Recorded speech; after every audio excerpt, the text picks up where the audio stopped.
বিসমিল্লাহির রহমানুর রহিম। আসসালামু আলাইকুম।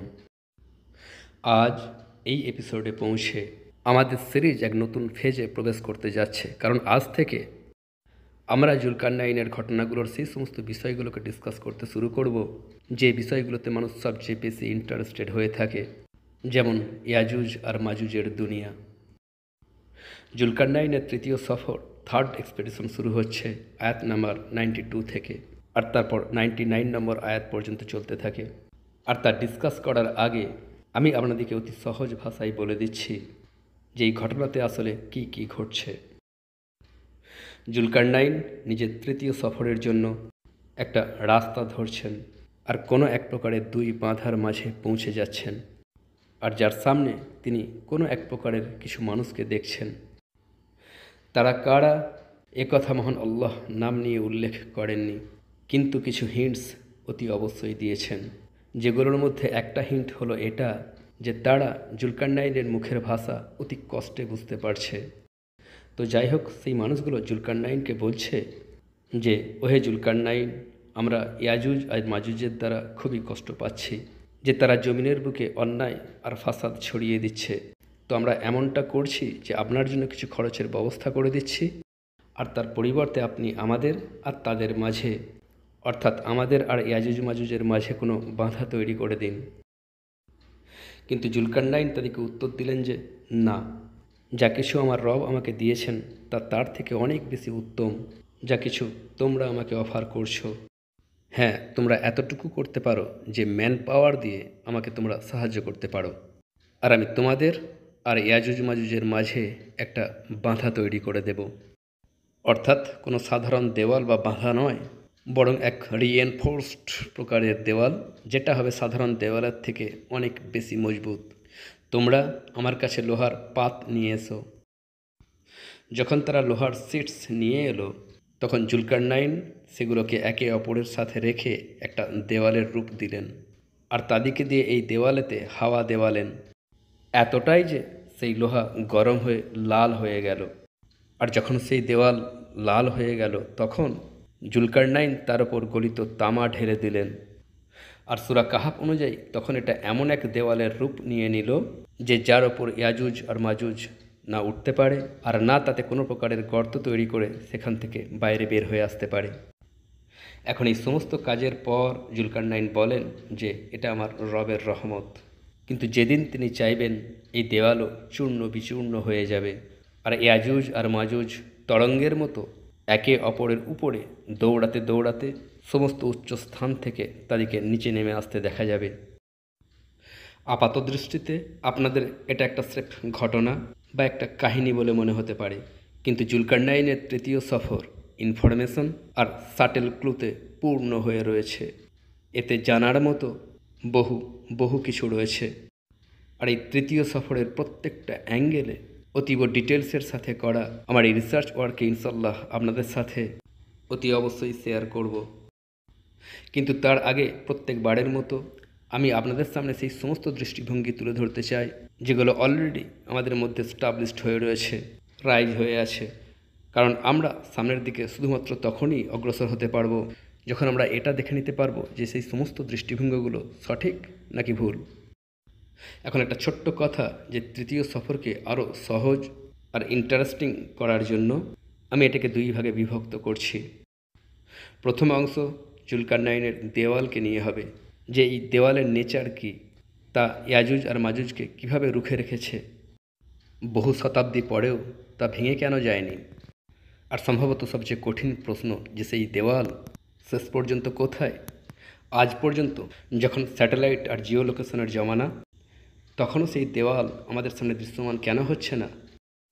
আর সেকেন্ড পার্ট হবে ইয়াজুজ আর মাজুজকে নিয়ে, যে তারা আসলে কোন ধরনের মাখলুক, মানুষ নাকি অন্য কিছু, এই দুনিয়াতেই তারা রয়েছে নাকি অন্য কোথাও, আর তারা দেখতে কেমন, তারা কি বের হয়ে পড়েছে নাকি তাদের বের হওয়া অতি সন্নিকটে।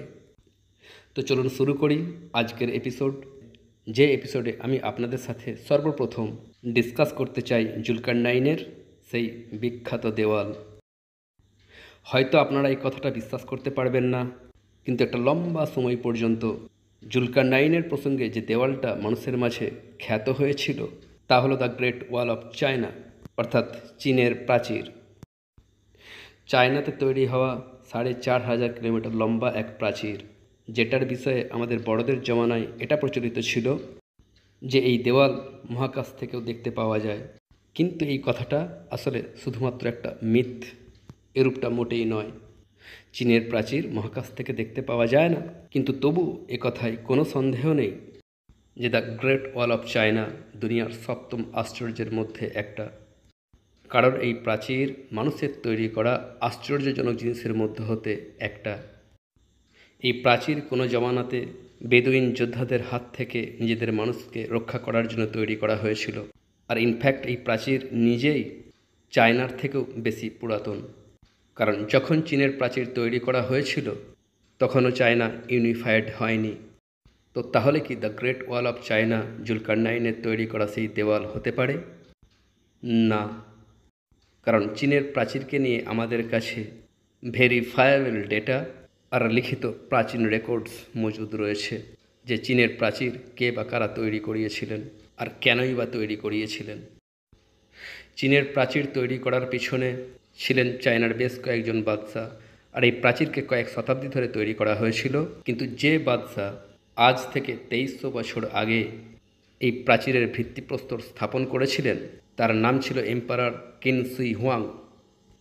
আমরা এই কথাটা খুব ভালোভাবেই জানি যে এই প্রাচীরকে তৈরি করিয়েছিলেন। আমাদের এটাও জানা আছে যে পরবর্তীতে কোন কোন বাদশাহ এই প্রাচীরকে এক্সটেন্ড করিয়েছিলেন।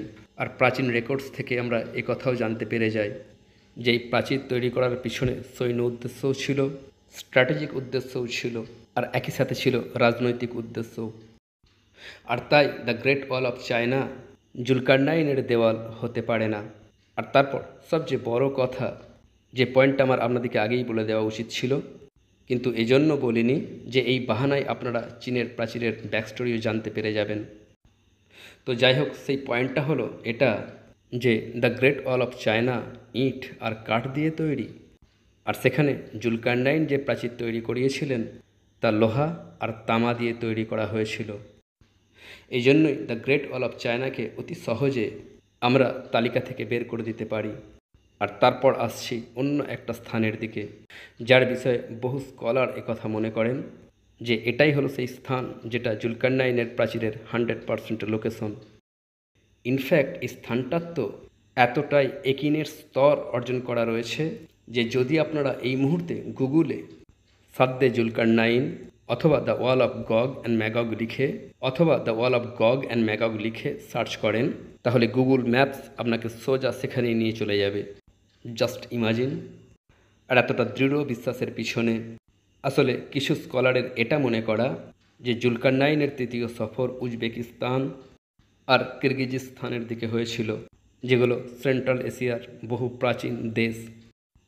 কিন্তু একটা কথা খুবই মজার, যেটাকে আপনাদের সাথে শেয়ার করার জন্য আমি 7টা এপিসোডস পর্যন্ত অপেক্ষা করেছি। এই স্থানকে জুলকারনাইনের দেওয়াল মনে করার পিছনে আসলে একটা খুবই ইন্টারেস্টিং কাহিনী রয়েছে, যে কাহিনী শুরু হচ্ছে 8ম শতাব্দীর এক আব্বাসি খলিফার সাথে। 8ম শতাব্দীতে আব্বাসি খিলাফতের একজন খলিফা ছিলেন খলিফা আবু জাফর হারুন বিন মোহাম্মদ আল মুহতাসিম, অথবা যাকে ইতিহাসে খলিফা আল ওয়াসিক বিল্লাহ নামে জানা যায়। এক রাতে খলিফা এক ভয়ানক স্বপ্ন দেখলেন। তিনি দেখলেন যে জুলকারনাইনের তৈরি করা প্রাচীর ভেঙে গিয়েছে আর ইয়াজুজ আর মাজুজ দুনিয়াতে ছড়িয়ে পড়ে ধ্বংস চালিয়ে যাচ্ছে। এই স্বপ্ন খলিফাকে খুব পেরেশানিতে ফেলে দিল, আর তিনি খুবই ভয় পেয়ে গেলেন এই স্বপ্ন না সত্য হয়ে যায়। আর তাই খলিফা একটা ডিসিশন নিয়ে নিলেন। তিনি মনস্থির করলেন যে এখন এই প্রাচীরের খোঁজে একটা রিসার্চ এক্সপেডিশন প্রেরণ করবেন, এমন এক অভিযান যাতে বহু দেশ সফর করতে হবে, আর সেখানে গিয়ে জুলকারনাইনের প্রাচীরের খোঁজ করবে, আর তারপর ফিরে এসে খলিফাকে রিপোর্ট করবে যে এখনও সেই প্রাচীর দাঁড়িয়ে আছে নাকি না। আর এখান থেকে শুরু হয়ে যাচ্ছে একটা খুবই ইন্টারেস্টিং কাহিনী। এখন এমন একটা অভিযান যা পরবর্তীতে খুবই অদ্ভুত আর আশ্চর্যজনক হয়ে উঠবে। খলিফা তার সমগ্র সাম্রাজ্য থেকে খুবই শক্তিশালী আর বুদ্ধিমান ও জ্ঞানী মানুষদের একটা গ্রুপ তৈরি করালেন, তাদের ওপর বেহিসাব পয়সা খরচ করলেন, তাদেরকে ভিন্ন ভিন্ন ভাষা শেখালেন, আর তাদেরকে এই বিষয়টা ট্রেনিং দেওয়ালেন যে ঘন জঙ্গল আর উচ্চ পাহাড়ে কিভাবে সারভাইভ করতে হবে। তাদের জন্য ইন্ডিয়া থেকে শুরু করে সেন্ট্রাল এশিয়া, চায়না আর রাশিয়া পর্যন্ত প্রত্যেক দেশের কারেন্সি সংগ্রহ করা হলো, যাতে করে রাস্তায় তাদেরকে যে কোনো জিনিস ক্রয় করতে কোনো প্রকার সমস্যার সম্মুখীন হতে না হয়। তাদের অবর্তমানে তাদের পরিবারের সমস্ত প্রকারের দায় দায়িত্ব খলিফা নিজের হাতে নিলেন, যে যখন তোমরা এক্সপেডিশনে চলে যাবে তখন তাদের পরিবারের সমস্ত প্রয়োজনীয় জিনিস সরকারি খাজানা থেকে দেওয়া হবে। আর সর্বশেষে সেই এক্সপেডিশনের মেম্বারদিকে শাহী মোহরের সাথে রয়্যাল লেটার্স অর্থাৎ রাজকীয় অনুমতিপত্র লিখে দেওয়া হলো, যাতে করে তারা যে দেশেই যাক না কেন তাদেরকে যেন সেখানে আটকে দেওয়া না হয়। আর এই অভিযানে যিনি নেতৃত্ব দিয়েছিলেন তার নাম ছিল সালাম। আর এভাবেই শুরু হয়ে গেল জুলকারনাইনের প্রাচীরকে খুঁজে বের করার এক আশ্চর্যজনক অভিযান। এই সফর এক খুবই ইন্টারেস্টিং কাহিনী, যে কিভাবে সালাম আর তার টিম মেম্বারগণ বাগদাদ থেকে বের হলেন আর রাস্তায় সুন্দর আলিশান শহরগুলোকে দেখতে দেখতে ধীরে ধীরে বিরান আর ঘন জঙ্গলে প্রবেশ করতে শুরু করলেন। আর এই সমগ্র সফরটা আরবির এক প্রাচীন কিতাব রেহলাত তর্জুমান আর সালামে লেখা রয়েছে, অর্থাৎ সালাম দ্য ট্রান্সলেটরের সফর। যেমনটা আমি আপনাদেরকে বলেছি যে সালাম ছিল এই গ্রুপের লিডারের নাম, আর তাকে ট্রান্সলেটর বা তর্জমাকারী এ কারণে বলা হয় কারণ খলিফা বেহিসাব পয়সা খরচ করে তাকে বহু ভাষা শিখিয়েছিলেন। রেহলাত তর্জুমান আসসালাম এই গ্রুপের অভিযানের এক খুবই আকর্ষণীয় কাহিনী। আর আমি জানি না পাকিস্তানে এই কিতাবের উর্দু তর্জমা আছে কি নেই। আর আমার খুবই ইচ্ছা করছিল যে আপনাদেরকে এই সফরের কাহিনী শোনাই, যে কিভাবে সালাম আর তার টিম সেন্ট্রাল এশিয়ার সেই সমস্ত মিস্টেরিয়াস দেশগুলো আর সেখানকার জঙ্গল, পাহাড় আর প্রাচীন গ্রামগুলোতে অদ্ভুত আর আশ্চর্যজনক জিনিস দেখেছেন। তবে এই কিতাবের সেই অংশ আমি আপনাদেরকে অতি অবশ্যই শোনাবো, যে যেখানে এই মানুষগুলো শেষ পর্যন্ত সাদ্দে জুলকারনাইন পর্যন্ত পৌঁছেছিল, অর্থাৎ সেই স্থান যা আজ গুগল ম্যাপসের অফিসিয়াল রেকর্ডে ইয়াজুজ আর মাজুজের দেওয়াল নামে পরিচিত।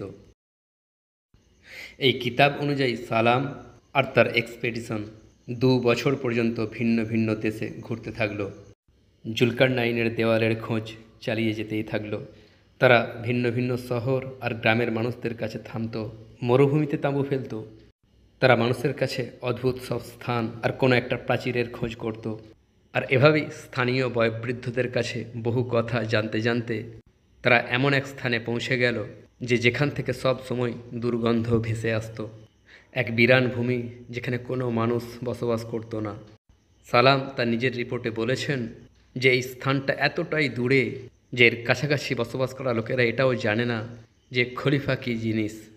আর সালামের কথা অনুযায়ী এই ছিল সেই স্থান যে যেখানে তার এক অদ্ভুত সুনসান উপত্যকা দেখেছিলেন, যেখানে এক বিশাল বড় ড্যাম তৈরি করে তার রাস্তা ব্লক করে রাখা হয়েছিল। সালাম এটাও বলেছেন যে সেই ড্যামে একটা দরজাও ছিল, যাতে লোহার বড় বড় তালা লাগানো ছিল। আর তারা দেখল যে এই ড্যামের আশেপাশে কিছু বেসিক কনস্ট্রাকশন টুলসও পড়ে রয়েছে, অর্থাৎ সেই সমস্ত যন্ত্রপাতি যা দিয়ে দেওয়াল তৈরি করা হয়। এই ড্যামের সবচেয়ে নিকটবর্তী আবাসস্থল এই স্থান থেকে বহু দূরে, কিন্তু স্থানীয় গ্রামবাসী একথা বলছিল যে এই হলো সেই প্রাচীর, যে প্রাচীর জুলকারনাইন তৈরি করিয়েছিলেন। আর এই হলো লোহার সেই দরওয়াজা যে যার পিছনে ইয়াজুজ আর মাজুজ কয়েদ হয়ে রয়েছে। এই খারাপ দুর্গন্ধময় স্থান থেকে লোকেরা বেশ কয়েক দিনের দূরত্বে বসবাস করে, আর এখানে তারা কেউ আসে না, ব্যতিক্রম বছরে শুধুমাত্র একবার গ্রামবাসীরা এখানে আসে আর এই দরজার উপরে টোকা দিতে থাকে, যাতে করে ভিতরে থাকা ইয়াজুজ আর মাজুজ কথা জানতে পেরে যায় যে সেই দেওয়ালকে হেফাজত করার জন্য হেফাজতকারী এখনও বাইরে মজুদ রয়েছে। রেহলাত তর্জুমান আসসালাম এক খুবই ইন্টারেস্টিং কিতাব। এই কিতাব আমাদেরকে একটা ইনসাইট দিয়ে থাকে যে কিভাবে জুলকারনাইনের প্রাচীরকে খুঁজে বের করার জন্য এক সরকারি এক্সপেডিশন প্রেরণ করা হয়েছিল। সালাম বলছেন যে কিভাবে তারা প্রাসাদেই সারা দুনিয়ার ম্যাপস স্টাডি করেছে বহু মাস ব্যয় করে, সেগুলোর ওপরে চিহ্নিতকরণ করে যাচ্ছিল। ঠিক সেভাবেই যেভাবে বড় কোনো এক্সপেডিশনের প্রস্তুতি বহু মাস আগেই শুরু হয়ে যায়, কিভাবে তারা পৃথিবীর দূর দূরান্তের অচেনা এরিয়ার সফরের প্রস্তুতি নিয়েছিল, ঘোড়া প্রস্তুত করেছিল, নিজেদের পরিবারের সাথে বিদায়ী সাক্ষাৎ করেছিল, কিভাবে তারা রাস্তায় নিজেদের পরিবারকে স্মরণ করেছে, মিস করেছে, নতুন নতুন শহরও দেখেছে, আর শহরগুলোর জাঁকজমক দেখার পর কিভাবে তারা নির্জন ঘন জঙ্গল আর প্রাচীন ধ্বংসস্তূপও দেখেছিল। নিজেদের এই অভিযানের সময় তারা এমন এমন সুন্দর মুখমণ্ডলও দেখেছিল, যাদিকে দেখে তাদের বিশ্বাসই হতো না যে মানুষ কি এত সুন্দরও হতে পারে। আর এমন এমন ঘটনার কথাও শুনেছে যে কাহিনী শুনে মানুষ আশ্চর্যের জগতে হারিয়ে যাবে। যদি কখনো সুযোগ পাই তাহলে আমি আপনাদেরকে এই কিতাবের ইন্টারেস্টিং একটা ছবিও পড়ে শোনাবো, কিন্তু আজকের জন্য স্রেফ এতটুকুই। আর শেষে একটা প্রশ্ন, যে সালাম আর তার টিম কি বাস্তবেই জুলকারনাইনের প্রাচীর পর্যন্ত পৌঁছে গিয়েছিল? সবার আগে যদি আপনারা সাদ্দে জুলকারনাইন নামক এই স্থানটাকে গুগল ম্যাপে দেখেন, তাহলে আপনারা বুঝতে পেরে যাবেন যে এই স্থান কিরগিজস্তান আর উজবেকিস্তানের বর্ডারে থাকা পাহাড়ি সিলসিলার খুবই গভীরে ভিতরে এক স্থান। আর সেখানে পৌঁছানো সত্যিকার অর্থেই অতটা সহজ নয়। আর এটাকে দেখলে এর রূপ একটা র্যাম্পের মতো মনে হয়, আর এমনটাই মনে হয় যে যেন বাস্তবেই এই স্থান মানুষের তৈরি করা কোনো একটা স্ট্রাকচার। আর যদিও এই স্থান খুবই খুবই রিমোট এরিয়াতে, বহু দূরবর্তী, কিন্তু তা সত্ত্বেও আমার মতো ইলমের জন্য পাগল কিছু মানুষ এই পাহাড়ি রেঞ্জের ভিতরে পৌঁছেই গেল। কিন্তু দুর্ভাগ্যবশত যে সময় সেই মানুষগুলো সেখানে পৌঁছালো, তখন এই স্থান বরফের মোটা চাদরের নিচে দাফন হয়ে পড়েছিল। সেই মানুষগুলো ফিরে এলো আর ভালো আবহাওয়ায় আরও আধুনিক টেকনোলজি আর আধুনিক কিছু টুলস নিয়ে আবারও পৌঁছে গেল। এইবার তারা মেটাল ডিটেক্টর দিয়ে পুরো এরিয়াটাকে স্ক্যান করলো, যাতে করে বরফ আর জমিনের নিচে যদি লোহার কোনো তালা থাকে তো তারা যেন তার খোঁজ পেয়ে যায়। কিন্তু সেই মানুষগুলো কোনো অস্বাভাবিক জিনিস দেখতে পায়নি। তাহলে সালাম কোন ড্যাম বা প্রাচীরের উল্লেখ করেছেন? আর এটা নিয়ে আমি খুব বেশি অ্যাগ্রেসিভ রিসার্চ ওয়ার্ক করলাম যে সালাম শেষ পর্যন্ত কোন স্থানটা দেখে থাকতে পারেন। কিন্তু কোনো প্রাচীন কিতাবে আমি এই গ্রাম আর এই দুর্গন্ধময় স্থানের উল্লেখ পাইনি। আর কোনো প্রকারের রেফারেন্স না পাওয়া এ কথার ইঙ্গিত দেয় যে আমি যেন এই ঘটনার মধ্যে গুপ্ত থাকা ক্লুগুলোকে খুঁজে বের করি। আর শেষ পর্যন্ত কোনো প্রকার রেফারেন্স না পাওয়ার কারণ আমার বোধে চলে এলো। এখন আপনাদেরকে খুব মন দিয়ে শুনতে হবে, কারণ এইবার আমি আপনাদেরকে এই এক্সপেডিশনের অন্য একটা রূপও দেখাবো, যার পর আপনারা বুঝতে পেরে যাবেন যে প্রাচীন পুঁথিপত্রে এই স্থানের উল্লেখ কেন দেখতে পাওয়া যায় না। সর্বপ্রথম কথা, যখন সালামের এক্সপেডিশন ফিরে এলো তো তার টিমের খুব কম মানুষই জীবিত ফিরে এসেছিল। এই কথাটা আপনারা স্মরণে রাখবেন। এই অভিযানের বেশিরভাগ মানুষ তীব্র কঠিন আবহাওয়া আর পাহাড়ের কাঠিন্যের শিকার হয়ে রাস্তাতেই মারা গিয়েছিল। তারা বাগদাদের আবহাওয়ায় অভ্যস্ত ছিল, আর ককেসাস পর্বতমালার সামনে they didn't stand a chance. তারপর পিছনে বাগদাদে খলিফা আল ওয়াসিক 2 বছর পর্যন্ত তাদের অপেক্ষায় পেরেশান হয়েছিলেন, কারণ তার ছিল নিজের স্বপ্ন বাস্তবায়িত হয়ে যাওয়ার ভয়, আর তিনি অতি দ্রুত প্রাচীরের স্বস্থানে টিকে থাকার খবর শুনতে চাইছিলেন। এই এক্সপেডিশনের প্রস্তুতির জন্য তিনি বেহিসাব পয়সা খরচ করেছিলেন, সালামের টিমের ওপর ইনভেস্ট করেছিলেন, তাদেরকে বহু ভাষা শিখিয়েছিলেন, তাদের পরিবারের সম্পূর্ণ দায়িত্ব নিজের হাতে তুলে নিয়েছিলেন। আপনারা কিছু বুঝতে পারছেন? খুব ভালোভাবে মন দিয়ে এই সমস্ত ফ্যাক্টসের মধ্যে লুকিয়ে থাকা কারণটাকে বুঝুন, যে এই অবস্থায় এতগুলো মানুষের মৃত্যুর পর, এত পয়সা লাগানোর পর, আর এতটা লম্বা সময় অপেক্ষা করানোর পর যদি সালাম খালি হাতে ফিরে আসতেন, তাহলে কল্পনা করুন খলিফা তার সাথে কোন ব্যবহারটা করতেন। এই এক্সপিডিশনের ফেলিওর না শুধুমাত্র খলিফার নারাজগির কারণ হতো, বরং সমগ্র খিলাফতে খলিফার বিরুদ্ধে হাসি তামাশার বাজারও উত্তপ্ত হয়ে উঠত, আর এই বিষয়টা খলিফার ইমেজ খারাপ করে তুলত। আর তাই এটার সম্ভাবনা খুবই প্রবল, মোস্ট লাইকলি, যে এই সমস্ত ট্রাভেল থেকে বাঁচার জন্য এই প্রাচীরের কথাটা সালাম নিজেই বানিয়েছেন। কারণ এরূপটা হতেই পারত না যে খলিফার এত বড় একটা ইনভেস্টমেন্ট আর এতগুলো মানুষের প্রাণ চলে যাওয়ার পর সালাম খালি হাতে ফিরে এসে বলতেন যে আমি কিছুই পাইনি। এরপর দ্বিতীয় পয়েন্ট, যে সালাম সেই প্রাচীরের যে বর্ণনা দিয়েছেন তা জুলকারনাইনের প্রাচীরের ডেসক্রিপশনের সাথে কোনোভাবেই ম্যাচ করে না। যেমন সালাম যে প্রাচীরের কথা বলেছেন তাতে বড় বড় দরজা ছিল, আর সেখানে জুলকারনাইনের তৈরি করা প্রাচীরে কোনো দরজা ছিল না। আবার সালামের বর্ণনা করা প্রাচীরের দরজায় লোহার বড় বড় তালা ছিল, আর সেখানে জুলকারনাইনের তৈরি করা প্রাচীরে না ছিল কোনো তালা আর না ছিল কোনো চাবি। এই জন্যই গুগল ম্যাপসে সাদ্দে জুলকারনাইন নামক এই বিখ্যাত স্থানটা, যেটাকে গুগল অফিসিয়ালি ডিক্লেয়ার করছে যে এটাই হলো ইয়াজুজ মাজুজের প্রাচীর, লজিক্যালি এটা সেই প্রাচীর হতেই পারে না। কিন্তু যখন আমার রিসার্চ ওয়ার্কের সময় আমি সালামের গোটা সফরটা পড়লাম, তো তখন আমি বুঝতে পারলাম যে তিনি একজন ভালো মানুষ ছিলেন, আর নিজের গ্রুপের প্রত্যেকটা মেম্বারের খুব বেশি খেয়াল রাখতেন। নিজের গ্রুপের মেম্বারদের জন্য তিনি জঙ্গলি পশুর সাথেও লড়াই করেছেন, যাতে তার একটা পাও নষ্ট হয়ে গিয়েছিল। তো যাই হোক, তিনি ছিলেন একজন খুব ভালো মানুষ, একজন কেয়ারিং মানুষ, আর তাই সালামকে আমি অল্প হলেও বেনিফিট অফ ডাউট অবশ্যই দিতে চাই যে যদি সালাম বাস্তবিক পক্ষেই কোনো প্রাচীর দেখে থাকেন আর নিজের সফর থেকে ফিরে এসে তিনি সত্য কথাও বলেছিলেন, তাহলে দুটো লোকেশন এমন হতে পারে যার মধ্যে একটাকে হয়তো সালাম দেখেছেন আর ভেবেছেন যে এটাই হয়তো আসলে জুলকারনাইনের সেই প্রাচীর।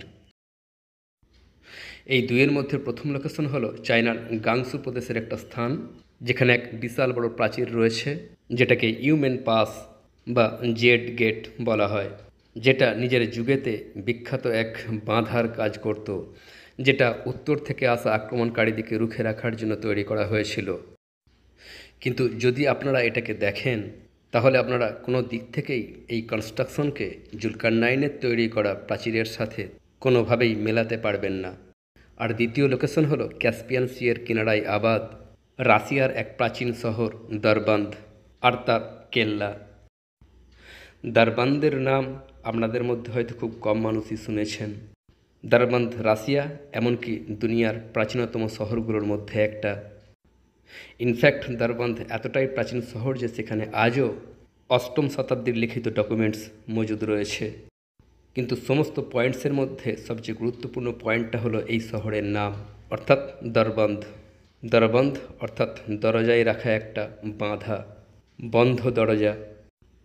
যখন আমি দারবান্দের নামকে নিয়ে রিসার্চ করলাম, তো আমি জানতে পারলাম এই শহরের নাম দারবান্দ এই জন্য হয়েছিল যে এখানে ইরানের বাদশাহ খুসরু দ্য ফার্স্ট এক বিশাল আজিমুসান কেল্লা তৈরি করিয়েছিলেন।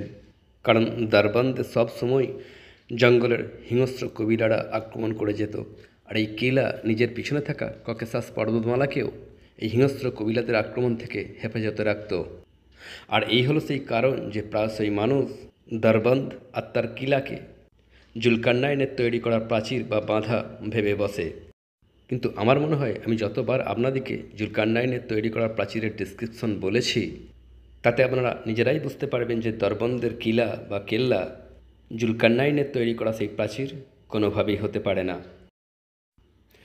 এরপর তৃতীয় বিখ্যাত থিওরি, আর যে স্থানটাকে নিয়ে এই অতি নিকটে মানুষের আগ্রহ বেড়েছে, সেটা মরক্কো ও আলজেরিয়ার একজন আরব রিসার্চার মুরাদ আল জুবাই প্রপোজ করেছিলেন। আর তিনি বলেন যে জুলকারনাইনের সেই দেওয়াল রাশিয়ার কোনো এক পাহাড়ে থাকতে পারে, কারণ রাশিয়া দুনিয়ার সবচেয়ে বড় দেশ। এই দেশের এরিয়া খুবই বিশাল, আর এর এরিয়া আন্টার্কটিকা আর আলাস্কার পর দুনিয়ার সবচেয়ে কম এক্সপ্লোর করা এরিয়াগুলোর মধ্যে হতে একটা। এখানেই রয়েছে দুনিয়ার সবচেয়ে বড় জঙ্গল তৈগা ফরেস্ট, আর সাইবেরিয়ার জঙ্গলে তো আজও এমন এমন রিমোট বহু দূর দূরান্ত প্রান্ত রয়েছে যেখানে আর্কিওলজির জন্য এক্সপেডিশন, বুলডোজার্স, আধুনিক যন্ত্রপাতি নিয়ে যাওয়া তো দূরের কথা, ঘোড়ার পিঠে বসে মানুষও সেখানে যেতে পারে না। আর তাই এটার সম্ভাবনা খুবই প্রবল যে রাশিয়ার কোনো পাহাড়ে এমন কোনো স্থান রয়েছে যেখানে জুলকারনাইন সেই প্রাচীর তৈরি করেছিলেন, আর তার বিষয়ে আমরা কোনো কিছুই জানি না। জুবাইয়ের মত অনুযায়ী সাইবেরিয়ার পাহাড় দুনিয়ার সবচেয়ে মিস্টেরিয়াস স্থানগুলোর মধ্যে একটা। আর নিজের এই থিওরিটাকে সাপোর্ট করার জন্য জুবাই আসলে 1958-এ সংঘটিত হওয়া একটা ঘটনার উল্লেখ করেন, যে ইনসিডেন্টটার নাম দিয়াতলভ পাস ইনসিডেন্ট। এমন এক নিকৃষ্ট ভয়ানক ঘটনা যে যাতে 9 জন রাশিয়ান হাইকার্স রাশিয়ার বরফে ঢাকা পাহাড়ে হাইকিংয়ের জন্য গিয়েছিল, কিন্তু আর কখনোই জীবিত ফিরে আসেনি। সেই টিমের প্রত্যেক হাইকার মৃত্যুবরণ করেছিল। কিন্তু এই কেসের আসল রহস্য এই মানুষগুলোর মৃত্যু নয়, বরং সেই স্টাইল, যেভাবে তাদের মৃত্যু হয়েছিল, খুবই ভয়ানক আর অন্তর কাঁপিয়ে দেওয়ার মতো ভঙ্গিমায়। এই 9 জন হাইকার্স, যারা ছিল বিশ্ববিদ্যালয়ের যুবক যুবতী, ম্যাচিওর্ড মানুষ, হাইকিংয়ের যথেষ্ট এক্সপেরিয়েন্স ছিল, আবার তারা নিজেদের মধ্যে একে অপরের বন্ধুও ছিল। ক্যাম্পিংয়ের সময় যখন তারা রাতে নিজেদের ক্যাম্পে শুয়েছিল, তো কিছুটা এরূপ হলো যে তারা হঠাৎ করেই উঠল আর পাগলের মতো অতি দ্রুত নিজ নিজ ক্যাম্প থেকে বাইরে বের হওয়ার চেষ্টা করছিল। এতটাই তাড়াহুড়ো যে নিজ নিজ গরম পোশাক পর্যন্ত তারা নিতে পারেনি, এমনকি তারা ক্যাম্পের জিপ পর্যন্ত খোলার চেষ্টাও করেনি, আর চাকু দিয়ে ক্যাম্প ফাড়াই করলো আর বাইরের দিকে দৌড়ালো। তাদের মধ্যে কেউ কেউ কয়েক মিটার পর্যন্তই ছুটতে পেরেছিল, আর কেউ হয়তো তার থেকে একটু বেশি, কিন্তু তারপর সেও বরফে ডুবে গেল আর অগ্রসর হতে পারল না। কেউ জানতে পারল না যে রাতের বেলায় তাদের ক্যাম্পে এমন কি আবির্ভূত হয়েছিল যে তারা এইভাবে বাইরের দিকে ছুটেছিল। কিন্তু যে বিষয়টা সবচেয়ে বেশি ভয়ানক তা হলো এটা, যে যখন তাদের বডি পাওয়া গেল, তো আপাতদৃষ্টিতে তাদের শরীরে কোনো চিহ্ন ছিল না, কিন্তু শরীরের ভিতরে তাদের সমস্ত হাড় ভেঙে পড়েছিল। এক যুবতীর তো মুখের ভিতর থেকে তার জিহবা গায়েব হয়ে গিয়েছিল। কেউ জানে না যে তাদের সাথে কি ঘটেছিল। আজও আমাদের কাছে দিয়াতলব কেসের কোনো এক্সপ্লানেশন নেই, আর আজও এই কেস ফাইলের উপরে এই মানুষগুলোর কজ অফ ডেথ আননোন লেখা রয়েছে। সেই মানুষগুলোর সাথে কি ঘটেছিল, এখন যেহেতু সেটা আমাদের সাবজেক্ট রিলেটেড বিষয় নয়, আর তাই সেই কেস স্টাডিও ডিসকাস করা আমাদের জন্য ততটা প্রয়োজনীয় নয়। কিন্তু আমি আপনাদেরকে এই কেসটার বিষয়ে এই জন্য বললাম, কারণ জুবাই এই কেসটাকে একটা রেফারেন্স হিসেবে নিচ্ছেন যে রাশিয়ার পাহাড়ে আজও বহু অদ্ভুত আনএক্সপ্লেইনড বিষয় ঘটতে থাকে, আর তাই রাশিয়ার পর্বতমালা সেই স্থান হতে পারে যে যেখানে জুলকারনাইন সেই প্রাচীরটা তৈরি করেছিলেন। বাট অফকোর্স জুবাইয়ের কাছেও এর থেকে বেশি আর কোনো প্রমাণ নেই। এখন আজকের এপিসোড শেষ করার আগে আর আপনাদেরকে জুলকারনাইনের প্রাচীরের আসল লোকেশন বলার আগে, এ প্রসঙ্গে আরও একটা থিওরি রয়েছে, এমন একটা থিওরি যেটাকে না আমরা বাতিল করতে পারি আর না অ্যাকসেপ্ট। আর সম্ভবত এই সেই কারণ যে বেশিরভাগ মানুষ শেষ পর্যন্ত এই থিওরিটাকেই সাপোর্ট করে থাকেন।